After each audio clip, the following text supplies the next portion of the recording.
maybe it's been translated yet, maybe it's going to be translated. It's a story of how the Maharal, also from this library, how the Maharal, one night in his dream, dreamt that the Choshen from the Beit HaMikdash, which is hidden in Britain, I don't know how it got to Britain, but it's hidden in Britain, some Ganodim got in and stole the stones from the Choshen. And the Maharal went, and in his dream he flew to Britain, and he got to Britain and he tracked down the Ganim, and he made the Ganim be Megayer, and he secretly went with the Ganim. They didn't admit that he was a Ganim, he got thrown into jail, so he snuck back in and put all the stones back. And he writes in the article that this is the answer to the big famous mystery of Britain. There's a famous mystery how the stones were stolen and how they were put back. No one knows how they got back. So he writes there in the Sefer, Mr. Buell Rosenberg, that he told somebody in England by the name of Conan Doyle, this is the answer of how the stones got put back. Now anybody here who's read Sherlock Holmes knows that Conan Doyle is a mystery writer, a detective story writer. And he writes in the Sefer, he writes the name. In an article in a secular Jewish magazine, they also talk about whether the Maharal's story is true. It's interesting, I don't know what they care, but they quote from a lecture in Harvard. I don't know in Harvard, who cares if the Golem was a Golem? But they had a conference on tradition and crisis in Harvard in 1988, and they had a presentation on a quote, this is the title of the presentation, a contribution towards an intellectual portrait of Rabbi Rosenberg. And this person made the presentation and pointed out that Arthur Conan Doyle wrote a book called The Jewish Jewel, and that book, which was printed before Rabbi Rosenberg, is the same, except in place of his English detective, he has a Maharal. So the story is the same. So this definitely, Al Kulam sheds a lot of doubt, to say the least, on the authenticity. There are other articles. There's an article by someone, Ira Robinson in Montreal, who did research on this.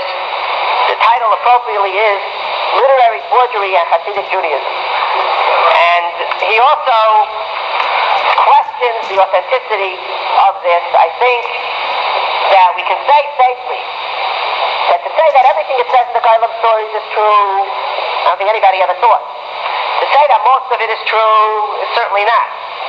To say that there might be something there that's true could be. It could be, without saying it's impossible the Maharal made a Golem. It could be the Maharal did, it could be the Marshal did. What we're saying is that this book does not shed any light on it.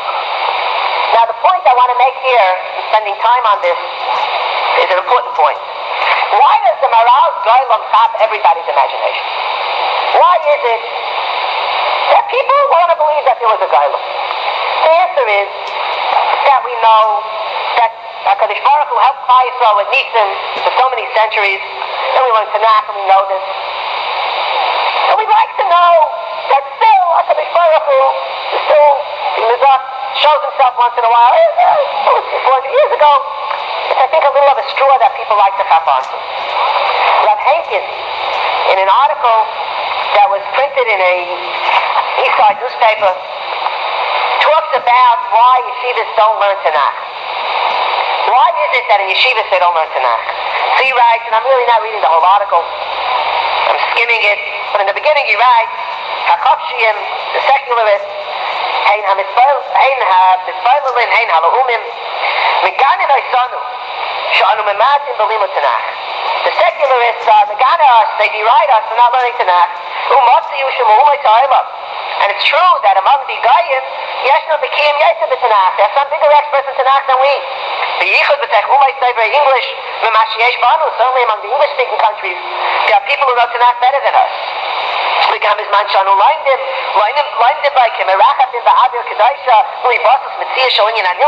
Generally, when Tanakh is learned, it's just learned quickly through. Okay, once in a while not. But usually you just learn quickly through Tanakh and you don't really hop on to what it says. Why? So he writes, Hine, Hamasinim Taivim Imenu Shaloi Nahagnu B'Milchemet Zayin Umais U'Biyichud Ba'amalei K'derech Umais Anurei Shalaksha. People also deride the idea that in Tanakh, particularly in the beginning of this parak, the Yidden did not always act properly to the Goyim. They killed our Goyim in Midas away sometimes. For right to live like Zebet Tevish over there, Israel, the Goyim wanted to ride Yidden for that. Shamli Am Yisrael like Asal. I tell you what says in Tanakh, Yidden didn't do on their own. Kim Hayam Mitzvah Neti Hashem. Sheikir Savayna Umay Tanis Karai. Shasu Kal Tayevais. Actually, this Malas awesome. The Israel Hashem Shalayechu B'Darchayim, that the Yidden shouldn't go on their ways. So the Yidden Gam Alayim B'Chein Haya. And the Yidden also got a line, this is a terrible line.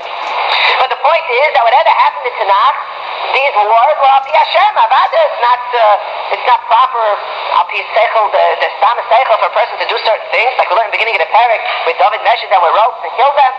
In Achinani. But it was Al Pi Hashem. So Dr. Henkin, Kisha'opsa HaTikva. He's referring now to after the Chorban. When the Yidden saw that there was no, after Bar Kochba, the Yidden saw that there would be no Beis HaMikdash so soon. Tzivu Chachmei Yisrael, B'Sei Bayisheni, L'Yichoneh, L'Kada, Moros HaRaimiyim. Chazal will mitzvah us to accept the yoke of the Romans. U'B'Yichud Akrei Melchemes Beitar. Ishbiu Es Yisrael, B'Shol Shvuah Shelo Yimedu V'Umas. We have to realize that the Tkufa changed. We now are in a point in our history of Golus where we're mitzvah Shelo Yimedu V'Umas. V'Lo Yitzchasu Es HaKeis. V'Hadrachas Chazal. And this Hadracha that Chazal taught us. Chadra L'Yehudis. V'Chol Pusei Sel. V'Nasa L'Mayra Derech Chayim. This became the Mahalach of Yidden in Golus. The Mahalach of, as Rav Henkel refers to it often, as Chavi Kamat Rega Yaver Zam. That let's get through with Sarah and we'll worry later for later. The Hanhaga of submission to the guy. So he says, as part of this, Ubekdei Shelo Yashpiu Hamulchamais Hamisuparais B'Tanach Al Teveinu V'Olcheinu Al Kei Ba Halimud HaTanach B'Nigun Kedusha. So that from learning Tanakh, a person should not get such a nationalistic bravado type of image of a Yid, as we see about David all the time. We should not take on such an image of Yidden. That's why Limud Tanakh became something done rarely and done as something kadosh, something way above us. And this is this hergish that I think is the point which the Golem from the Gemara's Golem is mamish missing. The hepech of it. The point is that that's not the tkufa that we're in now. Okay, let's finish the pasuk, please. Pasuk Yudches. We left last week 4 words. Uvenei David Kayanim Hayu.